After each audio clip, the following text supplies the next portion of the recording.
what you want to call it. Okay, so it's more like what's it called? The user or whoever is making the query is actually giving us a query parameter. Then right, that route should allow query parameters. That's what you mean, right? Exactly. Okay, that's what I'm expecting. I'm expecting that the route should allow query parameters, and then you can work around how you want. You can work around your definition of how you want the front end to use the query parameters you're providing. Okay, so that means it doesn't have to be limited to category and product name alone. It could be, it can be, what's it called? Built dynamically. Yes. Okay, great. Yes, then it can be dynamic. Okay. All right. So I think we can go straight into business today. So once again, we are live, and good evening and good day to you from whatever time zone or whatever time you're joining us. This is another exciting class, and I can say it's exciting because yes, we're developers. So if you follow through up to this point, I can say that probably you're excited about our classes. So today we're going to be looking at a core concept, which is cryptography, and we're looking at two aspects of it: hashing and encryption. So this is our 13th class, a NodeJS class, and once again, this is brought to you by KodeCamp. At KodeCamp, we are looking towards building the skill economy, and this is the intermediate developers level. So what we're trying to do is we're trying to get you, once you're done with this class, to be able to be able to handle intermediate development roles on Node.js. And it's possible you might just have come in maybe by searching, and you just search and saw hashing or encryption. So if there are things that you like, you can actually like a KodeCamp page and go through all the Node.js related or other related topics. So once again, let's go into business. My name is Benjamin Ifenidu, and I'm a software developer. I'm experienced with the MEN and .NET full stack, and I'm accessible. You can reach me at the KodeCamp workspace at Aerosoft. And I'm not alone. I have here a KodeCamp mentor, my own buddy, Prosper Raruke, and he is a backend developer experienced with Node.js, MongoDB, Express.js, and TypeScript. And he's also reachable. You can reach him on the KodeCamp workspace at Prosper.js. So today we're going to be looking at cryptography, and two aspects we'll be focusing on is hashing and encryption. So we'll start first of all with encryption, and afterwards we'll move into hashing, and we will look at the difference between hashing and encryption.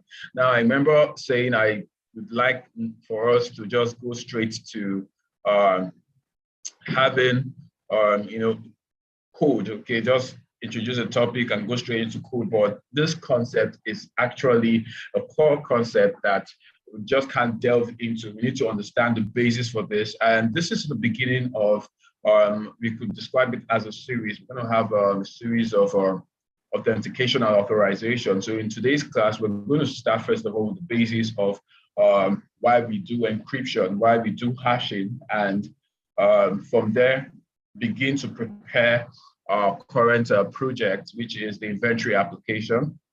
So we're going to begin to prepare it for authentication and authorization, which we'll look into in our next class. So let's jump into today's work, and let's go ahead. So what is cryptography? Cryptography is the study of secure communication techniques that allow only the sender and intended recipient of a message to view its the content. Now let's imagine, for example, you want to send a message across over the internet. The internet is basically, about interconnected computers, and it's over a very large network. So you have these computers are interconnected. So it's expected that generally by the word internet and the purpose or the basis of what an internet is, everyone should have access to all such information that are available on the internet that are not protected, that are defined, the URL has a specific location. Everyone should have access to such.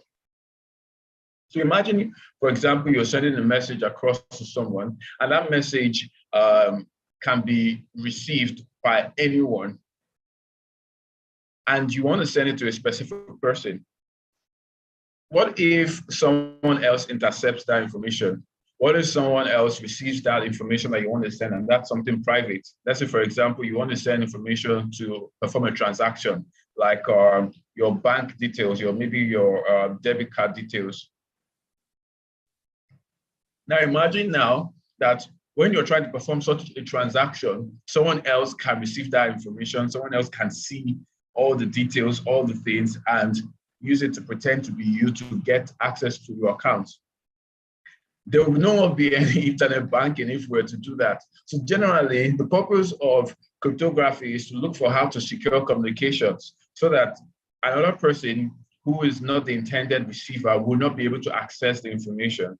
Also, you want to prevent someone who is not the intended user from accessing information that are available on a database or on a platform. So generally, cryptography is used for securing communications, and there are different techniques. Now, the term cryptography is gotten from the Greek word kryptos, and it means hidden.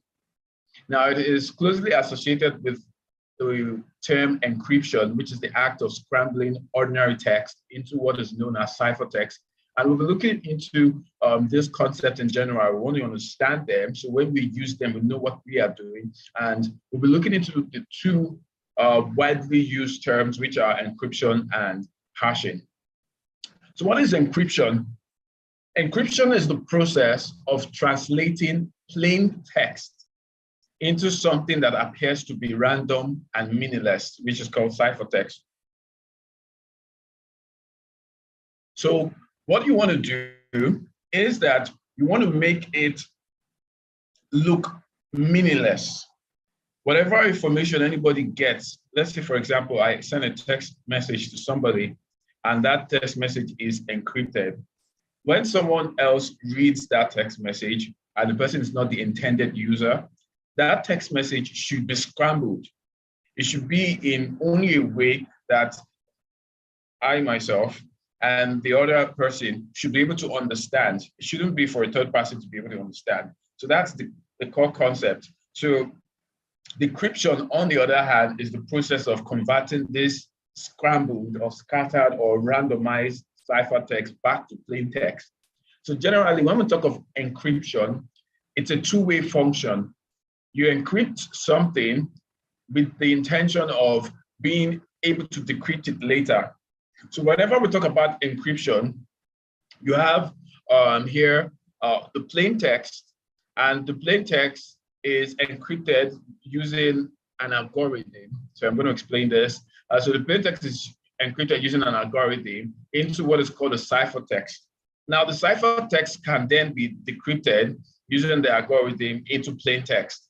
Now, generally, to encrypt more than a small amount of information, you have symmetric encryption, and generally, you use a key. Okay, so you use a key in the encryption process. Now, encryption is a two-way function. And when you encrypt something, if someone else knows the algorithm that was used in encrypting something or encrypting plain text, the person can use the same algorithm in decrypting it. Okay, so that's why you then need what is called a key. So the key could be a phrase. The key could be, like a string of, or a phrase of several different characters, text, or things that you could use to, when you add it to that algorithm, the algorithm is going to use it in further scrambling and randomizing whatever information that is going to be there. So when you have the ciphertext, even if the person knows the particular algorithm that was used in creating the ciphertext, since the person doesn't have the key, the person cannot decrypt it. Okay, so if the person was to try to decrypt it, it's not going to give you the original plain text. So when we talk of encryption, encryption works slightly different from algorithm, and then another thing is you have a key, which is used in further randomizing it. So when we talk of encryption, it's a two-way process. You encrypt to decrypt. You encrypt for the purpose of, or I think you should have a picture on the next slide. All right, so let me use this as an example. So you have a plain text here, which is what you want to send to someone.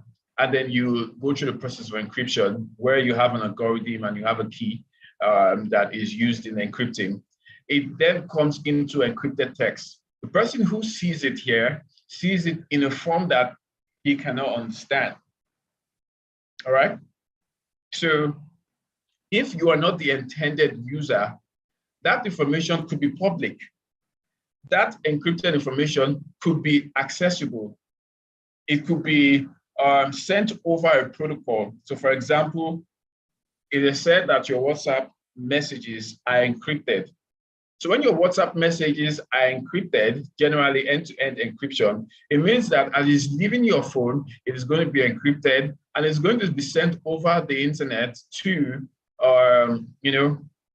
the other receiver. So it is going through, the whole protocol, which could be, like a database information where things are stored and stored in an encrypted form. And then when you want to receive it, or the person who's on the receiving end wants to receive that information, it is then decrypted.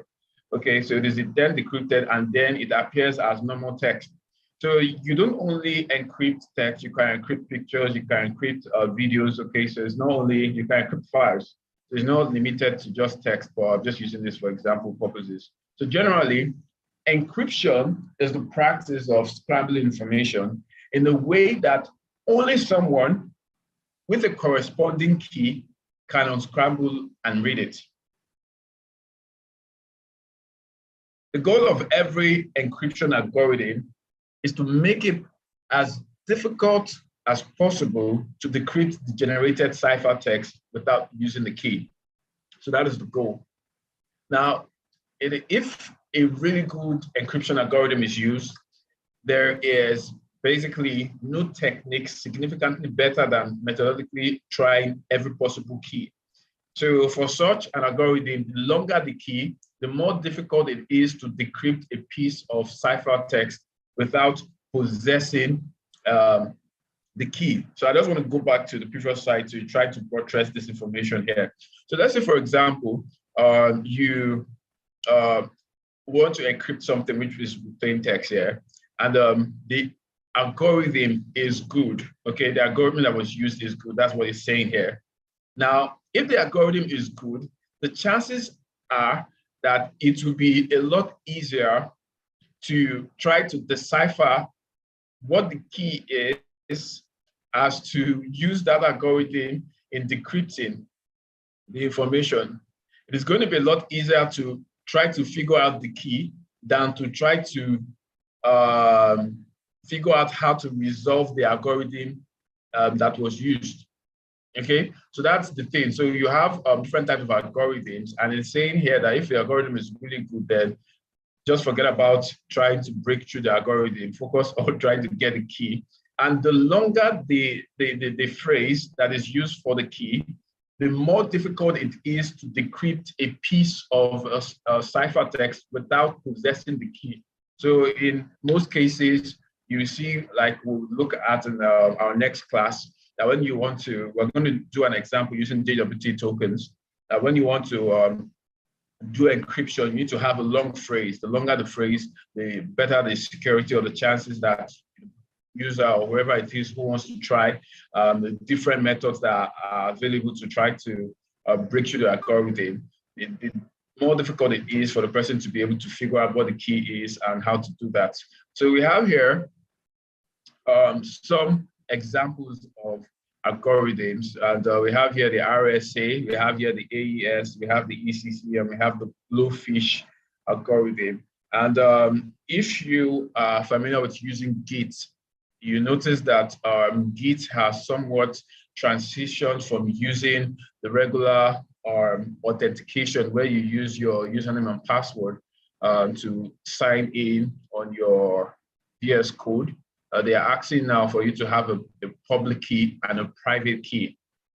So generally, the public key and private key system is particular about the RSA, and this is an encryption method. So going over this slide, basically, you have a user who is creating, for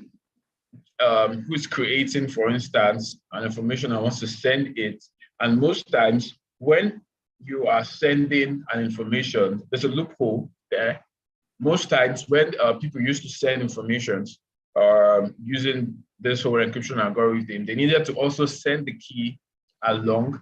And somebody who is maybe a hacker now, who sees both the information and the key, all the person needs to do is just to figure out what the algorithm is and try different algorithms and try to see to use to break that. So most times that was what was the case is, but now they came up with a method of having a public key and a private key. So the private key is what is used to create this. Then the public key is just what you can send online, make available to others. And if you're sending in the information, you're sending the public key, and that's what is going to be used to figure out, okay, this is the individual that has it. And only the person who has, like the private key can then use that. So you have this concept. This very concept is used in so many different ways. You have it for JWT tokens, for authentication, authorization, as we will see. You have it also for crypto, because you can see the word crypto there. You have it for crypto. So if you have a crypto wallet, for example, you're always given a passphrase, and that passphrase has so many words there. I can't remember now, probably 16 or more. So those passphrases are used in, those are basically the keys, okay? So those are the keys that every individual who has a wallet should have, your unique key, and that you could consider as the key. So that can be used in generating or creating your own private key and all that. So generally, this whole concept is used in so many different ways. And if you're interested in blockchain, you should go into it. So I have here a link where you can easily look into encryption. So what is hashing? I described encryption as a two-way process. But what then is hashing? Let's look at a scenario. Now, if an attacker was to break into the database and steal the password table, let's say you have a table now in MySQL, and the attacker was to steal the password table, the attacker could then access each user's account. This may not be a challenge per se, in the sense that if the attacker can hack into the system, then the attacker probably just has exactly the information that he can use to hack into the system. The system was weak. But in most cases, people reuse passwords. I have like a whole bunch of almost every site you want to go to, they're asking you to sign up, to register. You want to do something, they're asking you to sign up, register. So there are so many different places that you have to have passwords, and it becomes very difficult to track them. Hence, you have Google password managers and all that. But back then, just used to have just a few passwords. Hey, what's your Yahoo Mail password? What's your Facebook password? And those were the few things we need. But nowadays, almost every site you want to go to or you want to use comes up with their own username and password. So there are chances that after a while, you just decide to coin out this password is what I'm going to use, because a lot of times you forget our passwords. So you just decide, okay, this is what I'm going to use. And then from then on, you have that many users use or reuse the same combination of username and password, especially if the username then is your email address. Okay, so if someone is able to hack into a system, in a database, and then take in the username and the password, the chances are, if the person is able to figure out other sites that these people use, then you could try those same username and passwords in those other sites, and voila, you're able to penetrate into several different, databases or sites or privileges just by getting it from one. So it's affected. So it's a ripple effect that affects other systems. So generally, most times the attack may come from outside, but it could also come from within the organization. So you could have a rogue software developer who has access to the database, and then the person decides to abuse that power, retrieve the credentials of people and access the information. Now, that could be the case. So you want to protect the system not only from external forces, you also want to protect it from internal internal personalities, okay, internal staff. So a more secure way to store a password is to transform it into a data that cannot be converted to the original password. And this is what is called hashing. In encryption, the purpose was to transform it into a form that could be converted back to its original, but in hashing, it's a one-way traffic. Once it's converted, it's converted. Now, by definition, hashing refers to chopping something into small pieces to make it look like a confused mess. So that in cryptography, we talked about some time back, we talked about hash function. That was during the time where we talked about data structures and algorithm. And I mentioned that we're going to look at it when we get into this part. So this is where hash function comes in. So the hash function is basically a mathematical algorithm that maps data of any size to a bit of string of a fixed size. We can refer to this function input as simply just the input, okay, or a message. And then the fixed string that comes out is known as a hash.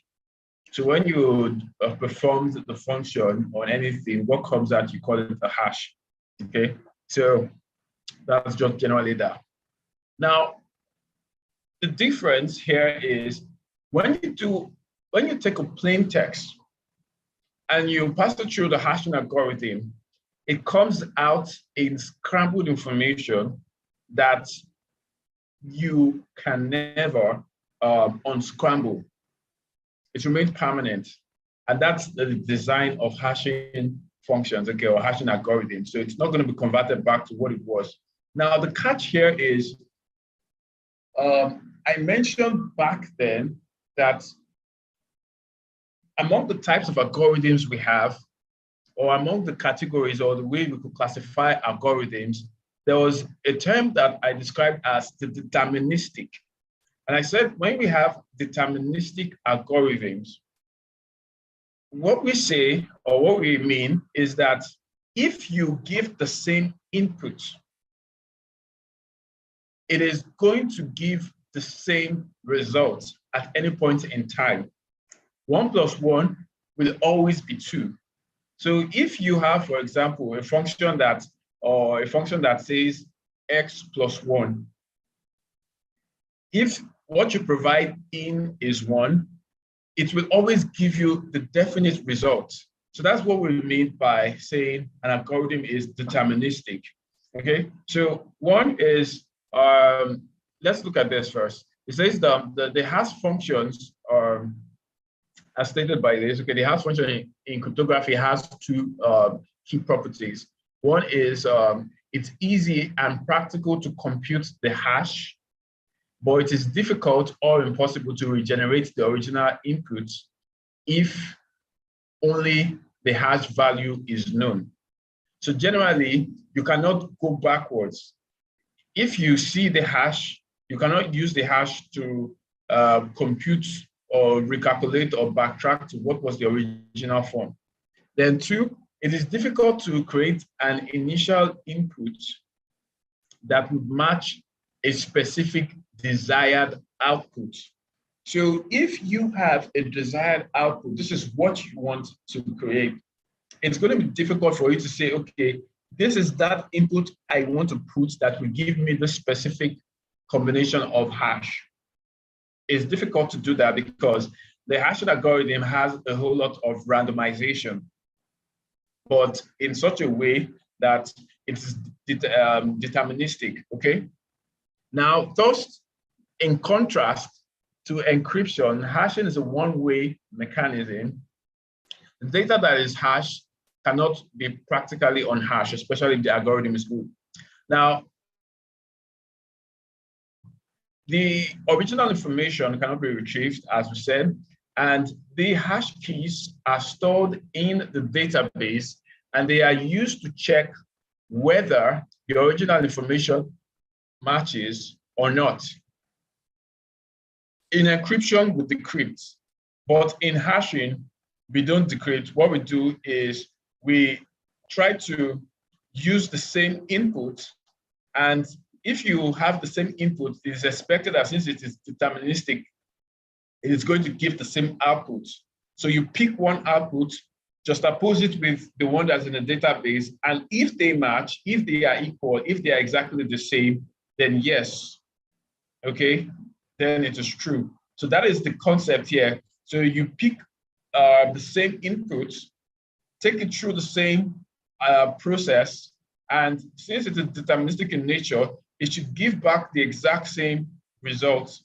And then when you compare it to what you have in the database, the two of them should match. And if they do match, then you say that, yes, the user is the intended user that should have access to this. So this is generally the concept when we talk about hashing, and then we have different types of hashing algorithms. So we have the MD5 and the SHA hashing algorithm. Okay, so as we said before, it's an irreversible process, and the purpose of it is to conceal passwords at rest, okay, and in motion. The purpose is to conceal passwords at rest and in motion. And in this case, you're not too bothered about encrypting the information per se, because you are basically sending just the input, and when the input is sent and it's decrypted on the other side, if you still want to go ahead to encrypt it, that's just basically on that, okay?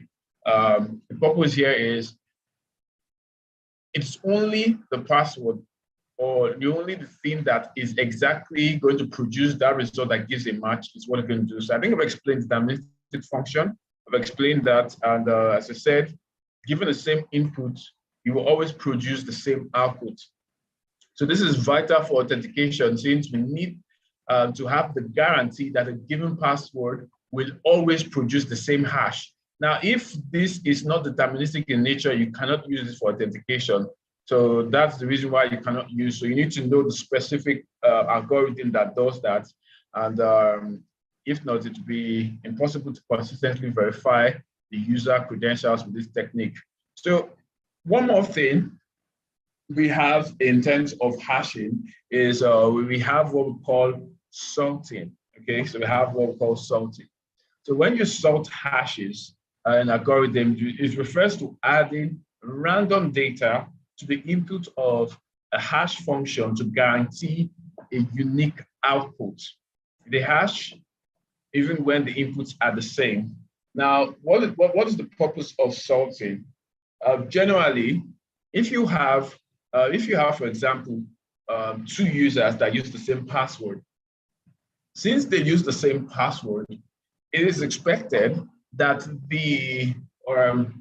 they use the same password now, it's expected that since the concept of hashing function or the hashing algorithm is that it is deterministic and will always produce the same result, then there is the chance, or there is the certainty, not even a chance, but a certainty that if two users were to use the same password, it is going to produce the exact same hash. Okay, so when I say hash, this is what I'm talking about. So this is the hash, the password that has been hashed, or is the hash. All right. Now, if two users were to use the exact same password, then the certainty is that they will have the exact same hash. So you then use salt, which is randomly generated, to add some little bit of differentiation. So it's going to say be added, okay, to randomize the content or the string. It's going to be added. I think when I show you npm.js, the package we're going to use, we'll look into this based on their own explanation. So this is going to randomize the character. So the sort is basically adding the random data to the input of the hash, and it's going to further modify it. So you then have that even if two users are having the same password, the hash will be different. Now, in some cases, there are cases where maybe, for example, the admin generates, a password that is that each user should use. Maybe like, for instance, at the beginning of giving people access to a platform, the admin just creates the same password, so everybody uses the same password. If a hacker was to go into such a site and notice that all the hashes are the same, then the hacker will assume that all of these are the same, and all the person needs to then focus on is getting one password with which he would have access to every other person's password until such changes are reflected. So what this sort would do is you could still give it some additional randomization. So even if you have two users have the same password, there will be some slight differences as we will see when we get to implementation. So that's just purpose of sorting. So sorting generally adds the additional randomization to the beginning. Then you have Pepper. Okay, you have Pepper also. So Pepper adds to the end. So generally in crypto, in hashing, sorts are added in the front, and then Pepper is added at the back. And I'm not making this up. These are actually like terminologies. Okay, so let's look at the differences between. Let's look at the differences between hashing and encryption, so that we can furthermore clarify what difference we have between them. So first of all, in terms of definition, in hashing, it's a process to convert information to a shorter fixed value known as the key that is used to represent the original information. But in encryption, it's long. Okay, in encryption is long. I've generated public keys, private keys severally, and when you see the content, it's long. You can see the content we have here. Just I didn't put the public key here. Maybe in the next class I'll put a public key. Now in hashing now you can see this, and this looks pretty long, but when you compare it with the public key could be this whole page. Okay, just a public key could be this whole page. In fact, this whole page would probably not be enough for a public key. But all the text here could make up a public key. So that's how long it is. So I'm just saying, because this was a shorter, but it looks long to us. So let's just clarify that. So in encryption, it is a process to encode data securely such that only the authorized user who knows the key, password, is able to retrieve the original data. For everyone else, it's just garbage. Okay, I think I missed some spelling or punctuation. I'll correct that. Okay, so for everyone else, it's just garbage. Let me just correct that. That's bad. Okay. All right. Yeah. Okay. So for everyone else, it's just garbage. So that's the purpose of encryption, and it should be able to decrypt. Now, what is the purpose of hashing? The purpose of hashing is indexing and retrieving items from the database. You want to index it, you want to have it available in the database and retrieve items, and the process is very fast. While the purpose of encryption is to transform data to keep it secure from others. So you can encrypt a lot of things, like I said, you can encrypt the video, you can encrypt, you can encrypt the video, you can encrypt, what you call it? You can encrypt the video, you can encrypt pictures, you can encrypt music, audio, a whole lot of things. That's the whole idea of crypto. You have coins, you have different algorithms that are set up to go about crypto. You have NFTs. That's the whole concept behind NFTs. You are encrypting them and making them as such. Okay, so going forward. Now, the next is the reverse process. So as we said, I said earlier, the hash code or key cannot be reversed to its original information by any means. It can only be mapped, and the hash code is checked. If the hash code is the same information, okay, or if it is not the same information. So that's the idea. So the original information cannot be retrieved. So if you store a password and you even use a simple term as A, you cannot get back that A in a reverse. So it's a one-way ticket. Now for encryption, the original information can easily be retrieved, and we will see that in the next class. We'll do decode. We'll do decode to be able to see that it can be retrieved. However, for it to be retrieved, you need to possess the encryption key and the algorithm. So those are two things you need to have. You need to have the encryption key that was used in making it and the algorithm. So there are different types of algorithms. We'll see that in our next class. All right. Now, let's talk about security. Hashing is more secure in comparison to encryption. Hashing is more secure in comparison to encryption. And I think we've explained that in the sense of, talking about it being a one-way ticket, talking about it being that you're not expected to be able to decode it. So since you're not expected to be able to decode it, you can only keep trying and trying and trying in the multiple different ways to get a match. And that makes it a whole lot more difficult because the focus now is not on the algorithm only, but on, since you cannot use an algorithm to get back the original or anything, there's no way backwards. So it makes it a whole lot more secure. But in terms of encryption, it's less secure in comparison to hashing. Then let's see this. Creation of file. Generally, hashing tries to generate a new key for each information passed to the hash function. But on rare occasions, it might generate the same key, and this is popularly known as a collision. So very rarely, it may generate the same key. So when we're talking about key, we're talking about the hash now. And I explained what sorting does. So sorting goes further to make sure that it's very difficult for you to have the same the same key occurring. Okay, that's the collision there. And then in encryption, it will always generate a new key for each information. So in encryption, you are generating a new key for each one. Okay, it will always. That looking at examples, we've seen MD5, SHA-256, and for encryption we have RSA, which I talked about, the private public key. And we looked at AES and the Bluefish, and these are just good things that you may want to look into. You might just want to look into for further studies. So I still have the link which you can go to have further studies on them. And the length of the information is the last basis we should probably look at. So the hash information is generally of small and fixed length. It does not go with the increase in information, length of information. So generally, when you are having hashing, you're not, it doesn't grow, it doesn't increase, okay? It has a fixed length, it will always be the same length.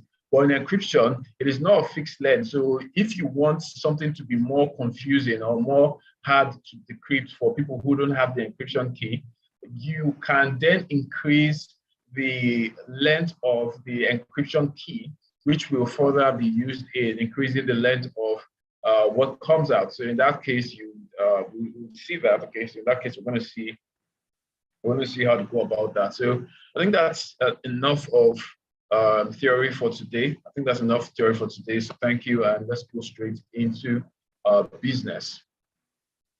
Okay, so thank you. So let's go straight into business. I can close this. All right, so inventory app API. All right. So before we go into today's class, I want to introduce the concept which the concept which we looked at, which is an ES module. So let me check that I'm sharing. Let me check that I'm sharing on this extra. Okay. I just want to check that I'm sharing this extra screen. All right. So here we have here just a basic setup with which you should be able to check. Let me see what I have here. What do I have here? Okay, so I have here item, and this item is set up in ES5, okay, CommonJS, and we have here index. Okay, so this index here is set up also I think I can close PowerPoint till I have more memory space available. So let me close PowerPoint. Just give me a second, please. Yes. All right. Let me also close Slack. Okay, so I hope that's helped my memory process. Okay, so let me just refresh. All right, great. Okay, so here, this is CommonJS. Okay, this is CommonJS. And basically what I have here, let me test that this is running setup before I go through the process of stressing myself out. So here we have package JSON. And in package JSON, we have the start script, node index.js, and then we also have dev node1. Okay, so this is start script, and packages we have .env, Express, MongoDB. And why I'm using .env is because I want to reach out into the environment, we're able to pick the port and the database. Then here I have the database set up. Okay, so I have the database set up, and this is basically also in CommonJS. So I'm reporting all of this here, and this is here. And in the items, item.js, I have this. Okay, so what else am I using? I don't have a route. I'm not using a route. Okay, so here I'm going to provide you this. Okay, and this is basically an explanation of some of the perks that I mentioned in the previous class on using ES module.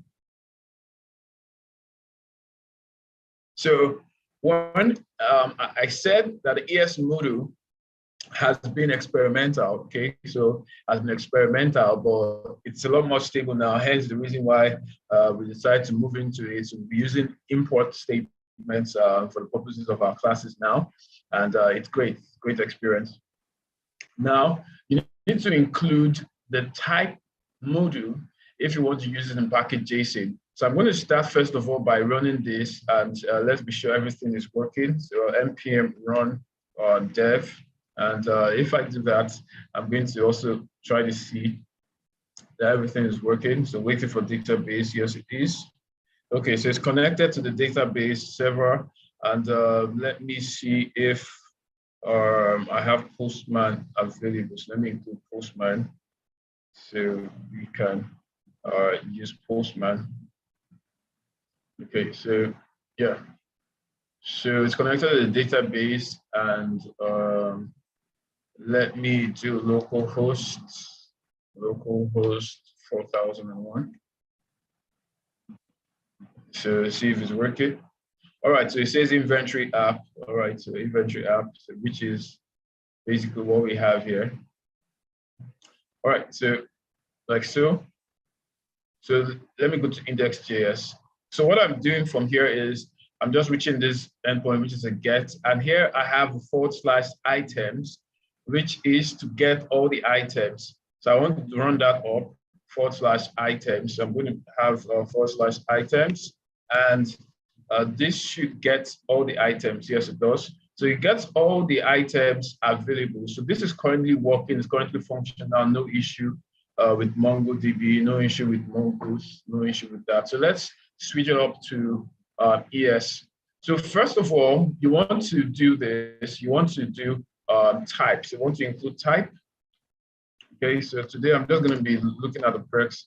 So I'm not going to spend much time on this. You want to include type to be module. And then when you do that, everything stops working, okay? Everything stops working. And it says it contains module, so it's treating everything as that. So we need to start switching things up from being this. So I'll just look at this and use a quick fix.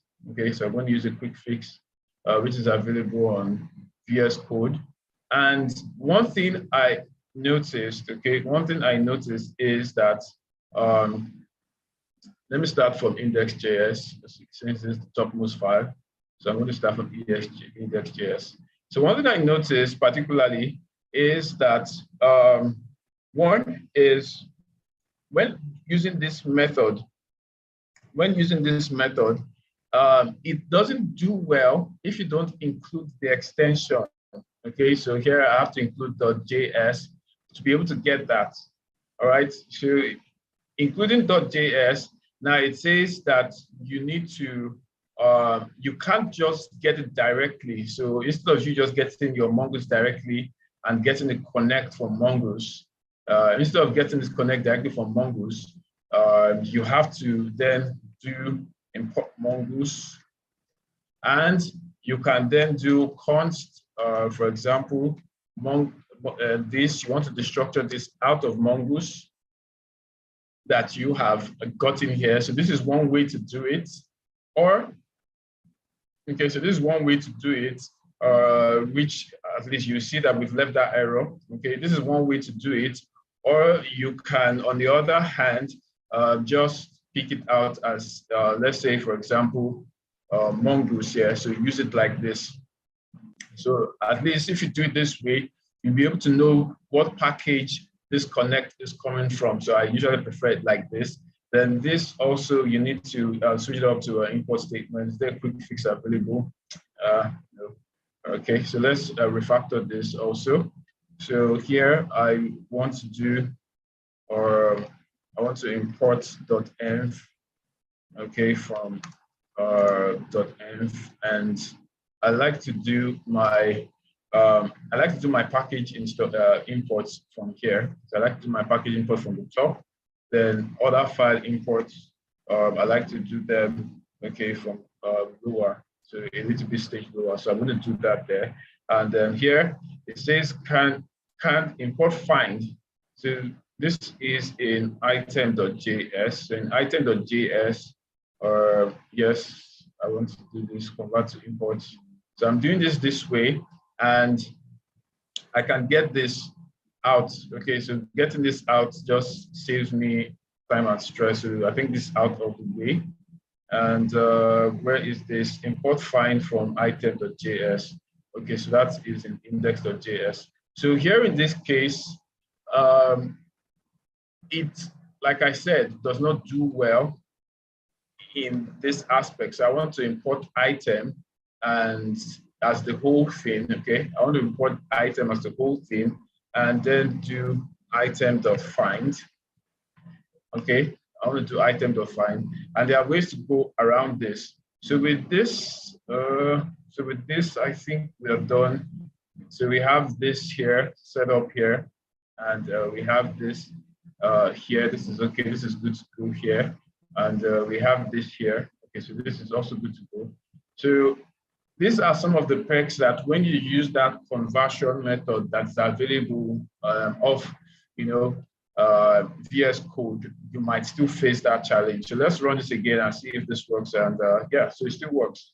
So there are some other perks I've included here just for your own. So here, you need to include this, which we've done. Then when importing a file extension, you for example, you want to import user from user. If you omit the .js, it will not find the file. So let's experiment that just for purposes of you being sure that, okay, so I've removed the .js, and you can see here, did you mean to import this? Okay, so that's one part that needs to be there. So including it there, you will see that everything begins to work. So that's another perk that you need to note. Then here, not all NPM packages are modified to suit the import statement. So in this case, you might need to import the whole package, just like I did here, and then you're going to destructure what you want out of it. So that's what I showed you there. Then here, you can use export default namespace when you're exporting only one. So here in this place, we use export default because we're exporting only one, and then you can then call in the whole thing. Okay, so you can then call in the whole thing. Now, if I want to export something as something destructured instead of as default now, I can say, for example, export const, okay?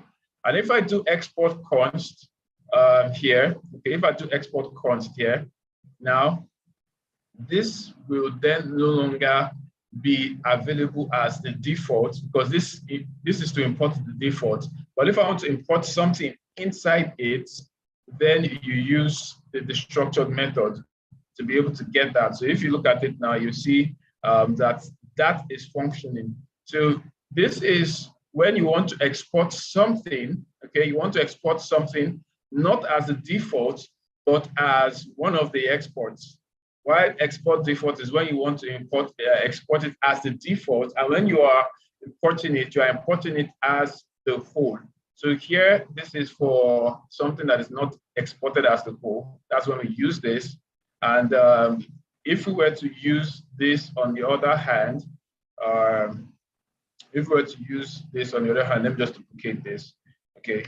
Now, if we were to use this on the other hand, and we export it as the default, as you see, it's no longer available. So what I would then need to do is to make it the whole. Okay, so that would be to make it the whole. So these are just some little perks that could really help your development process. So that's the purpose of export default. So when I'm using it and you see it, you identify it, easily use it. So here, that's what I've done. So export const namespace, or you can use export function, namespace you want, and that's that, and you structure it out.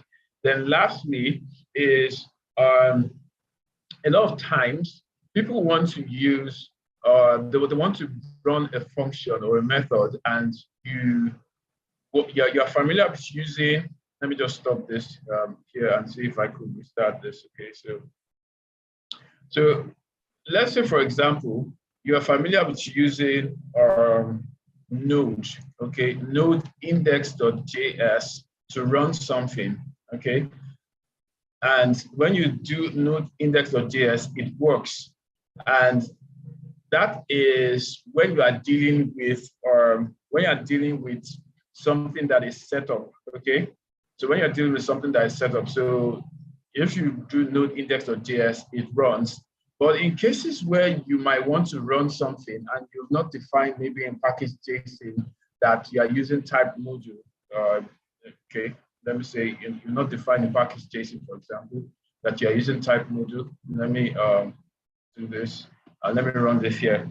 Now, you notice here that you cannot use the import statement outside of Express. So the reason why that worked is because we have the type module, which was used in defining this. So in this case, you then need to modify. So instead of you having index.js, you might then need to use MJS to let it know that what you are doing or what you are working on is a module. And if I do this, you notice here that it works for index, but for the next other ones, it doesn't know that it's, it is that. So if I modify this and I modify this, okay, and I modify this to MJS, this, and this to MJS. If I modify this like this, then I expect that everything should run through without issues. All right, so great. So everything runs through without issue. So this is what I mean. Okay, so basically this is working because I've modified this to MJS, MJS, MJS. So this is what I mean when I say that in the package JSON, you will either change it to being type module, or you will set your file extensions to MJS instead of .js. So that's just the aspect that I wanted us to look into. Just a brief help to familiarize for those who are new to working with import statements. So I think at this point, I can close this up. Okay, so this is just an intro. So you can ask questions at the end of this class, or you can ask me on Slack workspace. So let me go straight into today's business. Let's not spend time on something that isn't at the core of what we want to do today. All right, just give me a second.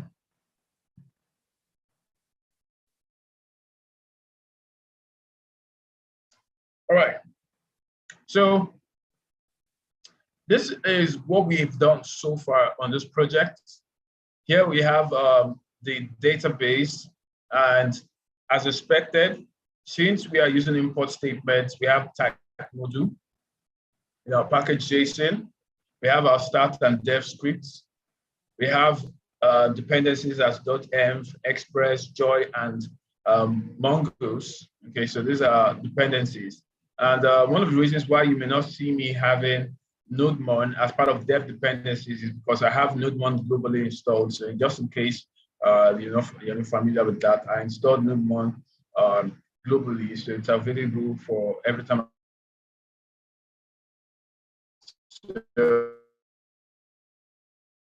So I can close this up. So basically, we've imported .env, we're using it. We have the process .env reaching out to the ports around port 5000. And here, as we've seen in our new connect syntax from Mongoose, we no longer need all those other options and all that. So we just have here the URI, and here in the API, we have a controller, and I don't know why this. Okay, so we have here the item controller, and as we saw in the previous classes, we're able to get a specific item. We looked at the sort and filter to filter queries, filter items. And we also looked at regex options in our last class.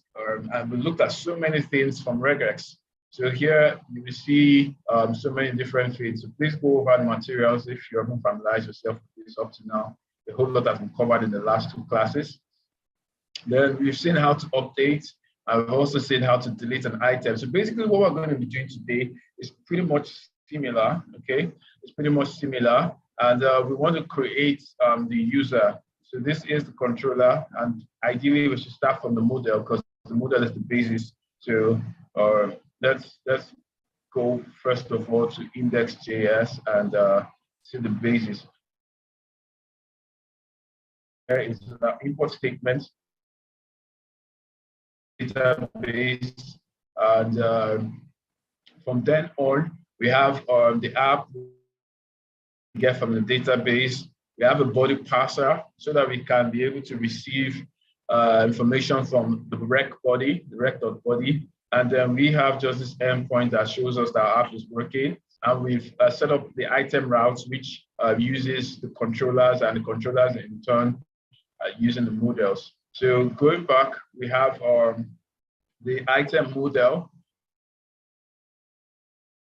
and has name, description, category, initial price, the current value, and the number in stock. And we have here an additional, the type stab true. And what it does is it has two things it does: created at and updated at. So the created at, the first point at which an item is created in the collection in the database, that time is stored, and the updated at, for the first time it stores that, but later on, whenever you update the item, it updates the timestamp.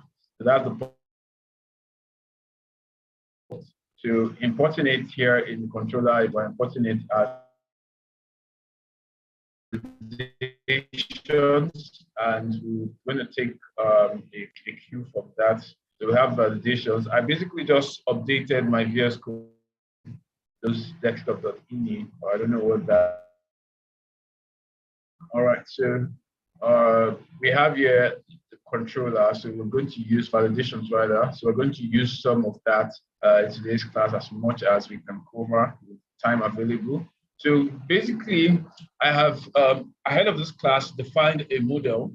Okay, I've defined a model for a user. And the user, we're going to take in the first name. We're going to take and the password, and then we have timestamp, and we're exporting it as the default. Okay, so we're exporting it as the default. So we just want to use this to have some basic simplistic information which we can work with. Okay, Mandy, I can see your hand is up. You can drop a question in the chat so that I can go on with the explanation. So just drop a question in the chat so I can go on with the explanation. All right.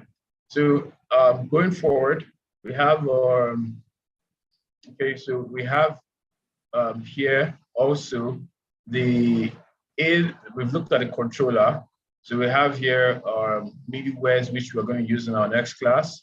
We have here the routes. Okay, so we have the routes set up. So, all right, so we have the routes set up. And for the routes, we have the different methods we have tried, okay? So we have create, get all, get specific, update, delete, filter, and all that. So these were just for trial purposes, and we're just going to create that for the user. So today we're going to go into creating our user. Okay. Mandy was asking about show you what the timestamp looks like. Okay, so here, at first, we were using dates. And when we were using date, I hope you can see the screen showing a postman. Okay, so at first we were using dates and we set it to date.now. So when you use date.now, what the date.now gives you is it gives you the current date. And if you want to update, for instance, the item, anytime you update the item, you need to specifically, you don't even change the date. All you just have is the date something was created, but you don't have when it was updated. Now, if you want to create another part where you have maybe like updated dates, anytime you update it, you will need to manually target that date and also update the date. So that's the purpose of that is when we have the date function, or rather we just have the date created by ourselves. So later on, I modified the schema. So these are things that were created before I modified it to having a date, the timestamp. So let's go to the ones that have the timestamp. So let me just scroll down to where we have a timestamp. Okay, so still going down. So now, as you see in the timestamp, okay, so as you see in the timestamp, we now have created at and updated at. Created at and updated at. So this here comes by default, and as you can see, the two of them are available. Okay, the two of them have the same date because we haven't tried to update it. So basically, the tracking, the original date is the created at, and it comes by the timestamp. So it is a timestamp that produces this. Now, the updated at is also produced by the timestamp. Whenever you modify the MongoDB object, MongoDB is going to update by itself because it knows that you just made an update. So I'm going to try, okay, I'm going to try to see this last item and see if I can update it, okay, so that if I can update it over here, you'll be able to see the changes yourself and see that the updates change. So this is Dell 4K monitor, and I haven't used an update route. Okay, I haven't used an update route because we haven't taken our time to finalize what we want to do on the update route. Okay, so let me just do it manually from the database, and we should be able to see the same. Should be able to see the same changes and modifications. So let me just do this. Just give me a second. And so generally, so the idea or the concept, as I was saying, is when you make such a change, for example, on a database, the database itself is aware. And as a matter of fact, if you go to the database yourself using maybe, for example, let me see, what can I change? Let me change the initial price to 50,000. Okay, so 50,000. Is it 50 or 500,000? So let me do that and update this. And okay, so let me see.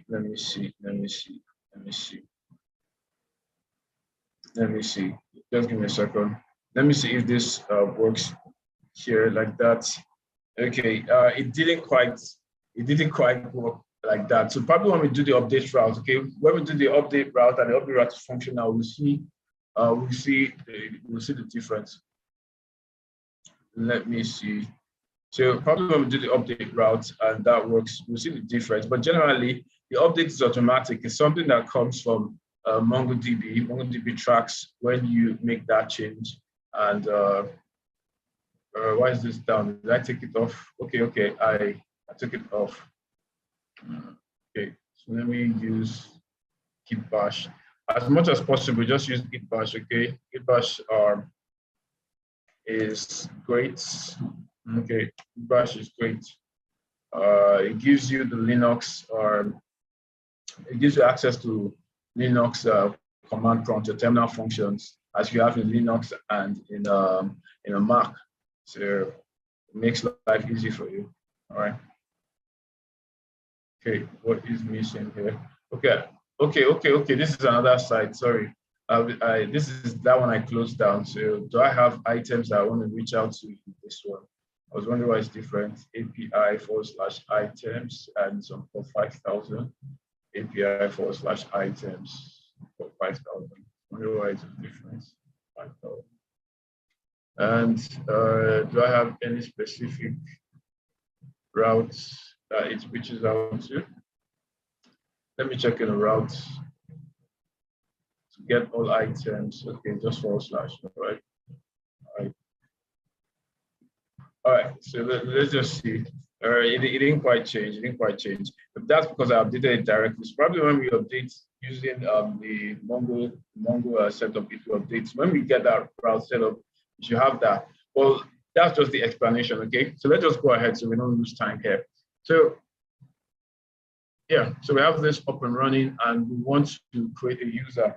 So what we want to do is we want to import the user, okay? So we want to import the user that we have exported, and we do that from our models, all right. And even if you do this, it's still not going to, so you need to include the extension yourself.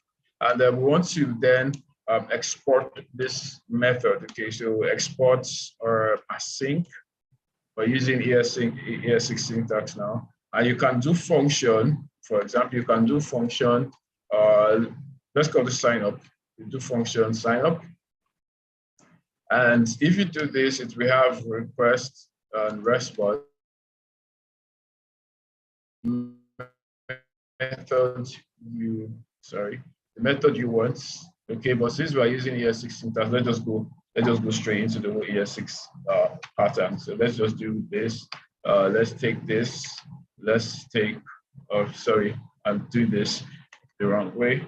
Let's say export const, and the constant is sign up. Okay, and it's equal to, it's taking in this as parameter, and then it's going to take this like this. So like so. All right.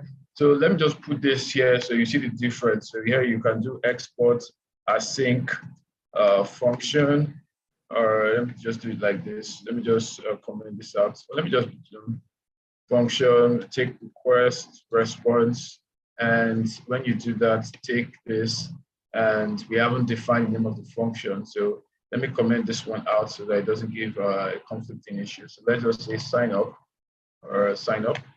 and this is how you do this if you are using the function syntax. But if you are using ES6 RO function, then this is how you do this. So let's just go ahead to use ES6 function syntax. So here we want to have a try catch block because we are going to be using async. So let's just have a try catch block, and let's have some validation. So let's set up our validation. Okay, so let's set up our validation, and to do this, okay, I'd like to just copy this key parameters that I want. Okay, so I just like to copy the key parameters I want. So let me do this here in this validation. So I'll just do this here, and I want to have first name, I want to have last name, I want to have email, and I want to have our password. So these are 5 things I want.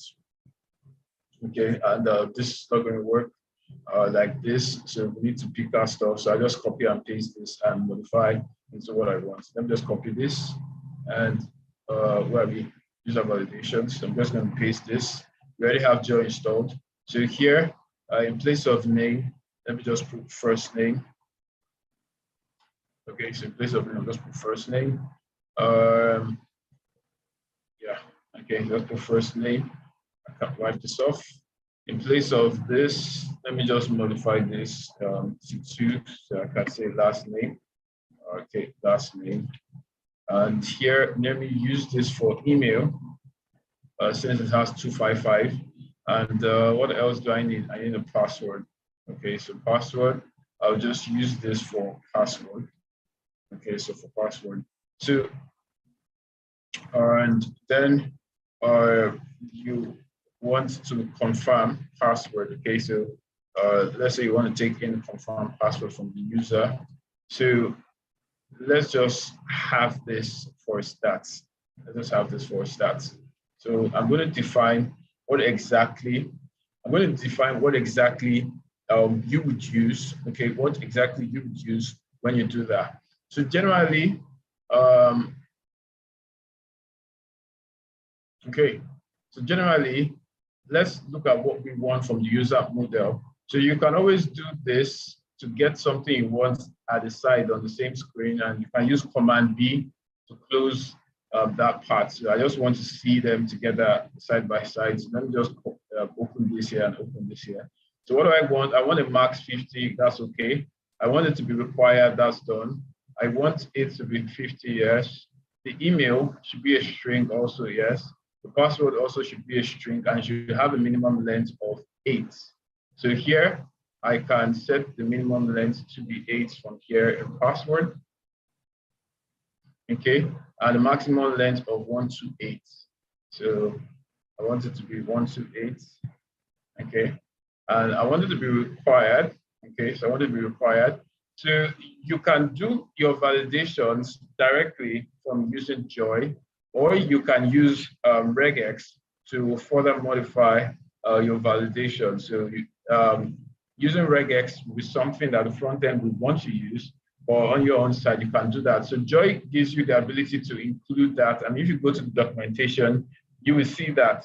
Okay. Now, for the confirmed password, I think I can close this. For the confirmed password, what you want to do first of all is you want to say it's a string and it is required. So if the user doesn't make this available, then you say, no, you need to make this available. Then you have a valid method, okay? So you have a valid method in Joy as part of it, and it takes in a reference. So what do you need to make it valid? So here you can say joy.ref, which is the reference, and then you want to refer to something. So this is saying that this thing must be exactly the same. So here you can use that for password, and you just write in the name of what you want to refer it to. So as you can see here, it generates a reference to the value of the named key.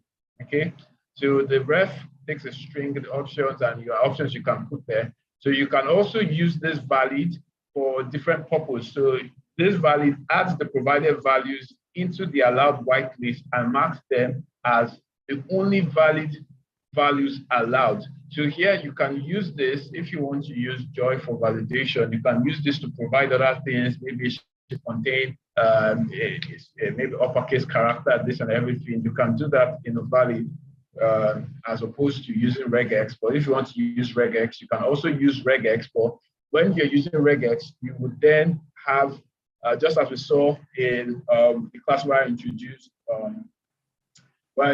us to, I think I talked about this in the class where we talked about, what class was that?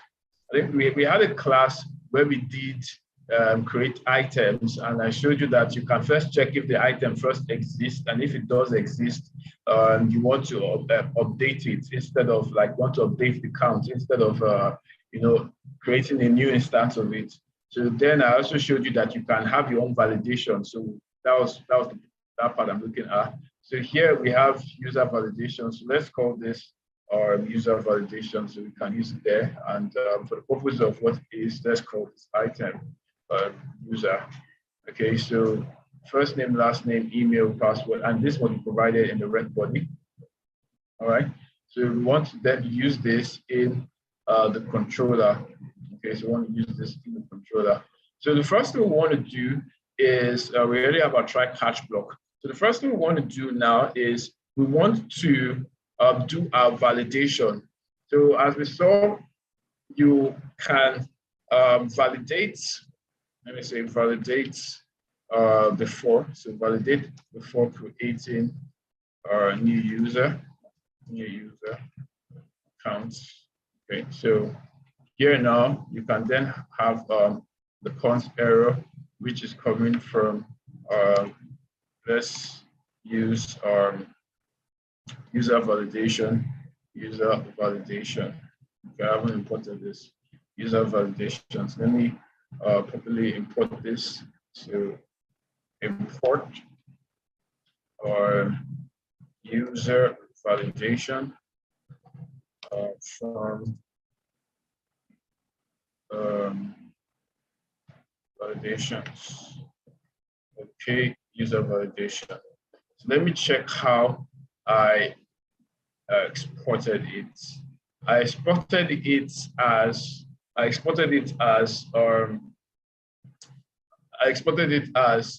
not the module, not the main, okay, not the main export. I didn't export it as the default. Okay, so since I didn't export it as the default, then I have to destructure it out. Okay, so I have to destructure it out to be able to use it. Okay, so if you notice, that's the same thing we did here. All right, so all right, now let's go on. So what is it that I want to validate the rec body, okay, to be sure that the user has all those informations available. So that's what I want to do. Then if it's not there, if there's an error, okay, so if there's an error, I think I should just copy what we have from the controller in creating so that we'll just jump over. Okay, so if there's an error, return this. Okay, so that settles that. So if there's an error, return this. Okay, then if there's no error, let's start creating. So we want to pick out the things that we've listed. First name, want to pick our first name, last name, or what else? Password. Too many S. Password, and want to pick out or confirm password. Confirm password, and what else? I think we have emails. Let me put email too. Okay, email, and let this be equal to the rec.body. So we're just structuring it out of the rec.body. Okay, so all right. So let's stop here and let's test and see. Let's test and see that this is working. So let's just console.log this. Let's just console.log this. Let me just pick this whole part and see that way this is working. All right. Before doing it, let's just console.log this. So we haven't exported this export cons sign up. So in the user route, we want to import the router. So let's import Express from Express. Okay, so let's say const router is equal to express.router. Okay, and initialize it. And let's have a router that takes a get method, sorry, a post method now, and goes to just / and takes in the function and let us, let's export default the router. Okay, and so let us import the what do we call it? Sign up. Let me close this. Sign up. So let me just copy this because some cases I like using upper cases. So we import this from controllers, user, and we need to include the .js. All right, so this is what we want to use. I wanted to use sign up method here. Okay, so forward slash, and then in index.js, we need to import the user router. So import user routes, sorry, import user routes from right now, source API routes user.js and like that. And our app.use, okay, so API / users, right? And then user routes. Okay, so let me see what is missing here. Can't find module user.controller.js. Okay, I user.controller.js, import export const. Let me see where I am. I can't find module from where am I now? Oh, I'm using controller, sorry.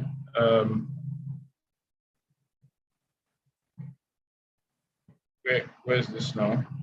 Okay, can't find module, this, user validation. Can't find module, user.validation, imported in user controller. Okay, let me see, can't find this. Okay, because I didn't have JS at the end. Okay, so that's what the problem was. So that's just exactly like the whole thing, the whole idea of what I've been saying since. So without this .js, you could have errors, and that's the reason why I needed to take time to explain it so that you don't find yourself wondering what exactly is wrong. So let's go over to Postman /user /user. Let's try to create a user just to be sure that, okay, so let's try to create a user post method. So here, user routes get, okay.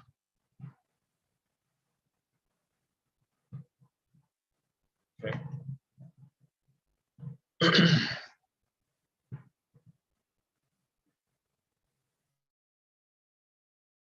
This first name is required. Okay, so first name is required. All right, so here I'm going to include first name. First name is required, and first name, let's just say A. Oh, we cannot, if you don't have minimum, so let's just say first name AB, or last name, okay, last name, AB as well. Okay, so password is required. Okay, so this is coming from Joy. Okay, so this validation is coming from Joy. So I usually like using Joy validation because it just takes you through the process, correcting each one as you do that. So password, let's just use AB also for the password. Okay, password has to be minimum of 8. So let's just say AB. Right now, we don't have any specific setup, but we'll 2, 3, 4, 5, 6, 7, 8. Let's just do that. Then confirm password. So here now, you will see the validation. So if we have confirm password and it's not the same, okay, so we have confirm password, and there is some slight difference. You will see that new addition I mentioned there, it says confirm password must be must match the reference, and this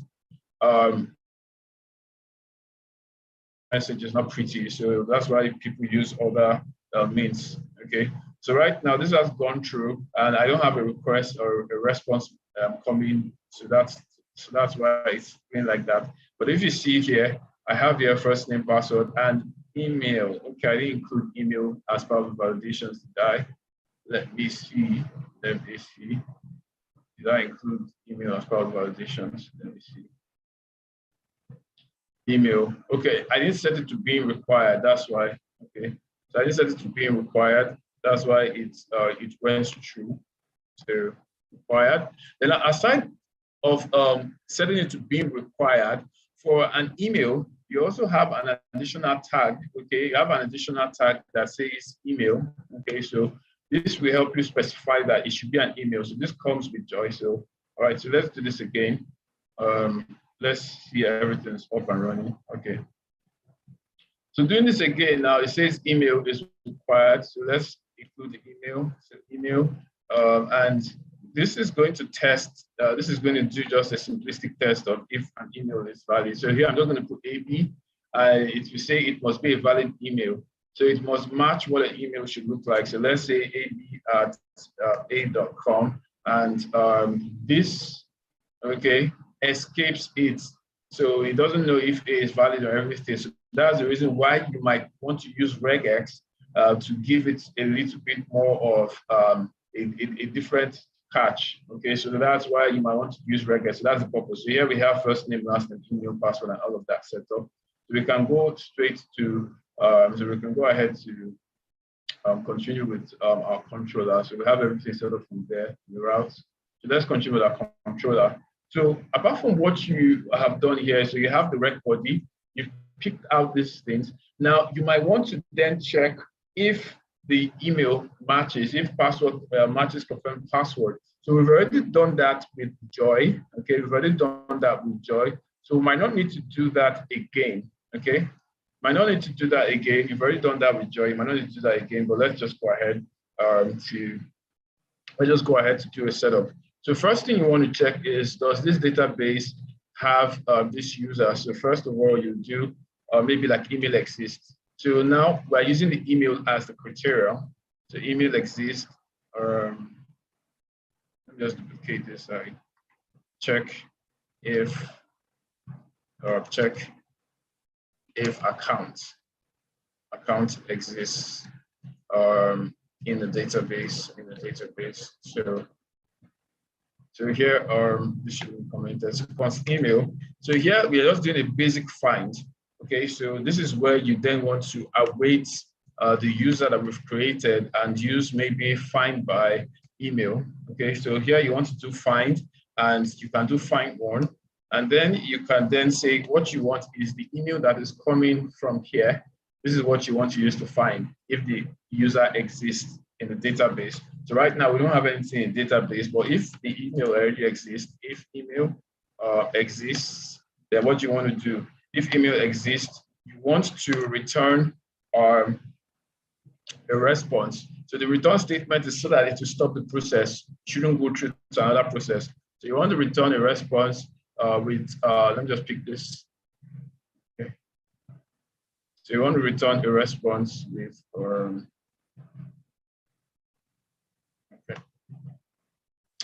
your response with status as a bad request, and then your message could then be, let's say the message could be password, email already exists. Okay, so email already exists. So this could be your message, email already exists, or an email already used or something, and then you could then have something. I like to have something that should be tagged along. So for example, you can have success or you can have status. So let's use success. We'll just describe it as failed or success. Let's use success as a Boolean. Let's say success false. Okay, so let's just use success false. Yeah, so we can do this if the email already exists. Now, if the email doesn't exist, then we've already done we've already used, what do you call it, Joy, to test if the password matches or not, or just in case. Let me just have, okay, do we need this? Let's leave this for now. We're already rushing against time. So if it doesn't exist, then let's hash the password that comes in. So let's hash the password. So for us to hash the password, we need to use a package called bcrypt. So I'm just going to run through, we're already short on time, so I'm going to run through working with bcrypt. Let me just have npm.js available to us and quickly install this. So let me share this window. Okay. Um, um,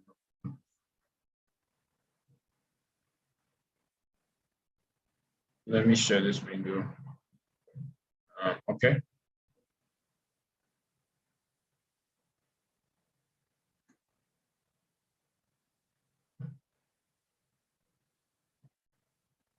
All right. Okay, so npm.js.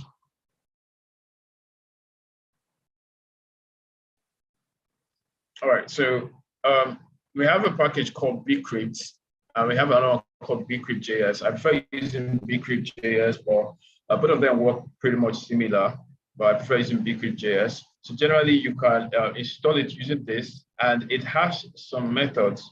So I'm just sharing this for you. So after the class, you can go ahead to check it out. So I'm going to install bcrypt. Okay, so to this. So let me just do npm install bcrypt.js, and I'm going to import it here to use this. So let me import it at the top. So import bcrypt. Okay, bcrypt from bcrypt.js. Okay, so at this point now, we want to import it. Okay, so here we are going to let's go back to this. Okay, I'm sure everything is running. So here we're going to import this, and then we would create a salt. So I'm going to explain what the salt, I've explained what the salt does, but I'm going to say, let's use a salt of 12, and I shouldn't have a comma here. This is a salt of 12, and the password that we have here, I want to modify it. Okay, so this password we have here, I want to modify it, and I'm going to use bcrypt to hash it. So I'm going to say bcrypt, which is what we've installed, and then we have hash, and then we have the password, which we want, and it takes in two methods, or it takes in generally two parameters. Okay, so here we have the string, and if you include, it has the salt. Okay, so the salt is going to modify it. So let's say salt, which we have described here. So you can just do this, or you can go off, or salt 10, depending on the salt you want to use, but salt 12. So basically what a salt is just about, what a salt is just about the number of times you want this process to be like the whole encryption process, number of rounds you want it to take, okay, in generating it. So you have a method which is the hash method, and as we've seen, it takes the string and the salt, and it returns as a promise. It takes time, so it returns as a promise. That's why we have the await method. And when this is done, let us console.log the password that comes in, or the password we had here. So I'm going to just do this, and I think at this point, we should be able to say we've done bcrypt just for today, and then the next class will continue from there. So what I will do is I'm going to duplicate this as the before and after.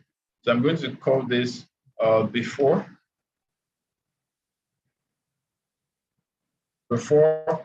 hash, before password hash, and after password hash, after password hash. All right, so this will be in the console. So let's go over again and run this. All right, so is this ready? All right. Okay, so I think it should have run. So here you can see, what do I have consumed here? Console, let me find what else. Console, one, two. Okay, so I have this console here. So let me just put this off. Let me just put this off and go again. All right.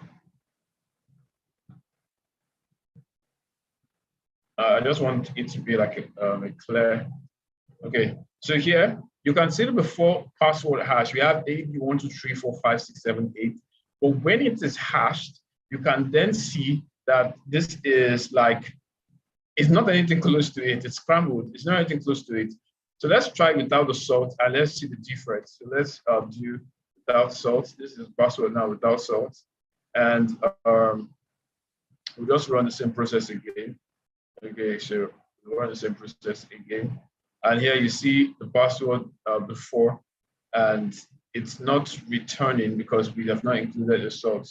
So let's see, what if we have a salt of 1, which is really, really very small. Let's see the difference, just for test purposes, okay?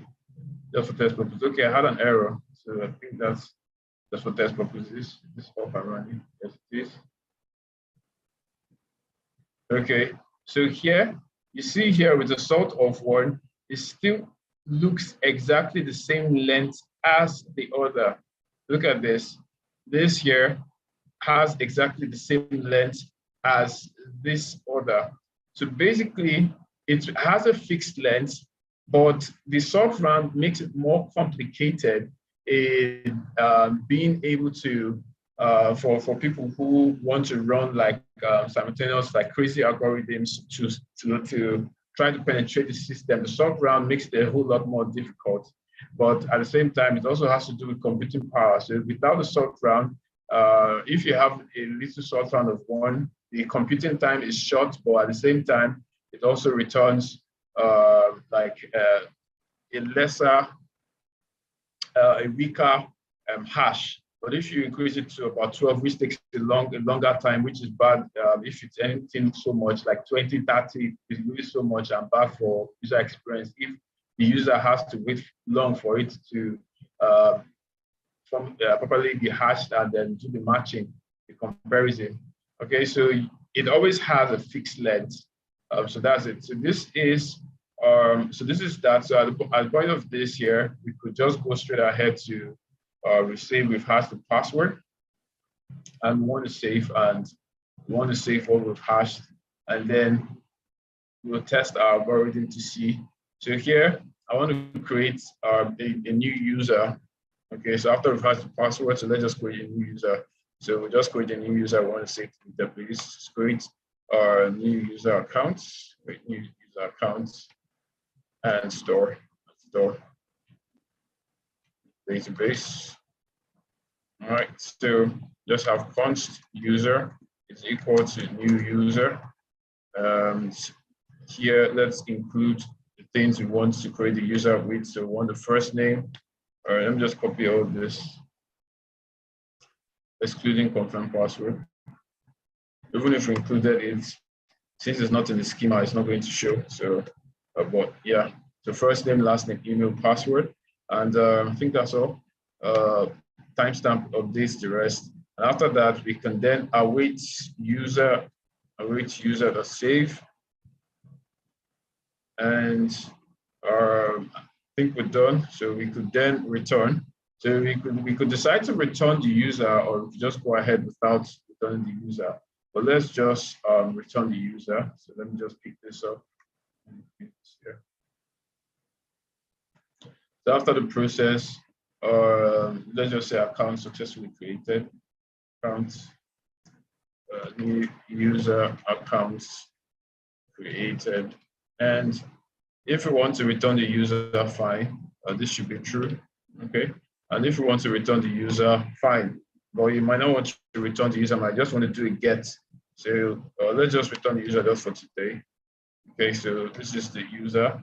If I decide to do this like this, there are many ways to go about this. And if there's an error, let's just consider log the error just for the purpose of today. And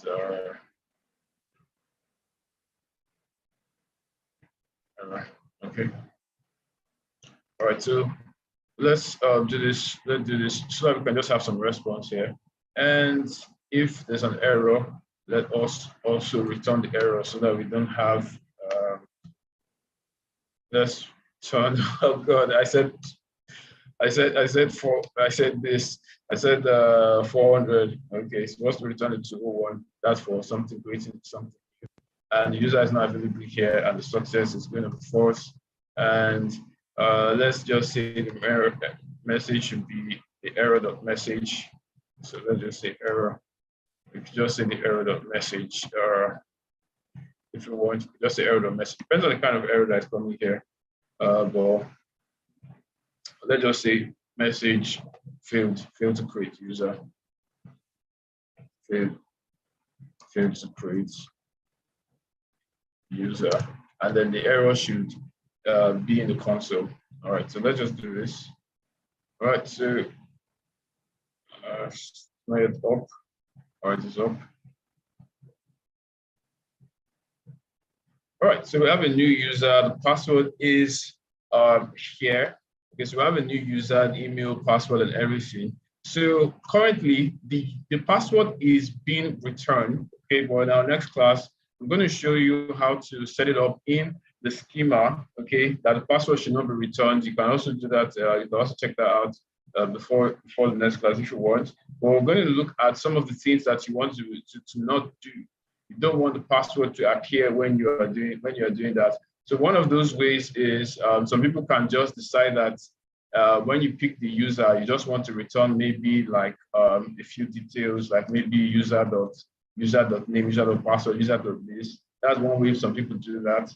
Or you can set it up in the schema. So I'll set that up in the next class, and we'll look at setting up regex to test those things, and also Joy to test more parameters for that. So I think that's the end for today's class. We're already done. We've shot in too much time. So I'll take questions if there are any. I'll take questions if there are any. All right. I can see someone says salt is how you overkill. Okay, how you overkill what you want to do. Yeah, that's great. That's great. Yes, salt is adding an overkill. And please go through those documentations I shared in the presentation. I shared some links. Please go through them. You see some really beautiful things as to like there are different algorithms or different ways which hackers break into the database. We have what we call the rainbow table and so many other things which it doesn't make sense for me to talk about in this class. So please go through them. You see them in details, and you'll be on a better journey to being cybersecurity conscious. So yes, I'll take 2 questions, very quick one. First one here, please. I'll go with your question. And then after that, yes, please. Okay, thanks for the class. So what is soft delete? I don't quite understand. Oh, okay. Soft delete. I actually thought you guys would check online. Soft delete is instead of you, for example, let's say I have a user here and I want to get a user by ID, or let's say I have an item here. Let's use the item because the item is already ready. Let's say I have an item here, and this item, the get method here, let's say the model here, I can decide to include a new parameter inside the model saying available, for example. Okay, so let's say I have available, for example, and I can't test this out here because I've not saved or created a new parameter. So let's say I have available as type of Boolean, okay? As type of Boolean, for example, okay? And by default, or let me just set it to default, okay? So type Boolean default true. Now, at every point in time, if I try to access this, I could decide to, in the controller, for example, where's the controller? So when I want to get all items, I could decide to check, before I check all items, just like I have here, checking if the items are available. I could decide to check the item and then look for the one only where available is true. So if I want to delete it in the soft delete method now, instead of me setting this delete here to completely wipe off this thing, all I'll be doing here is just to change that available to false. Okay, so just changing that available to false. So it is always still on my database. I can see it at any point in time to check if it's available or to get details about it. The ID is always the same. But instead of me doing deleting it completely from the database, I'm just updating it to if it's deleted or not. So this is just like top of the head explanation. Okay, you can do more research and get that. So my delete method. It's like deactivating it. Exactly. So it's deactivating it, and when you want to get it to access it, you can't access it. You can't do anything about it. So it will change the way you do your get methods and availability of other functions. So that's that. Yeah. Yes. Yeah, you're welcome. Delight, your question, please.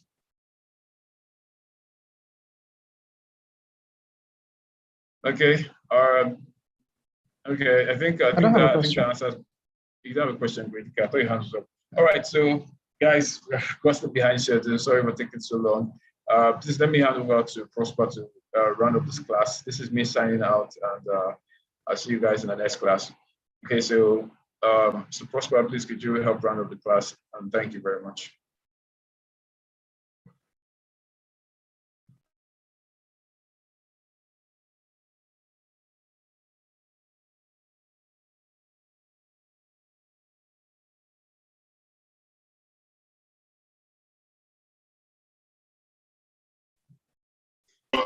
Yeah, guys, we're wonderful class we've had there, and yeah, it's been exciting. So we've already spent much time, so not much to say. So have a nice day and keep practicing. Yeah, bye bye everybody. All right, so goodbye everyone, and see you guys in the next class. Please do your assignments, and peace out.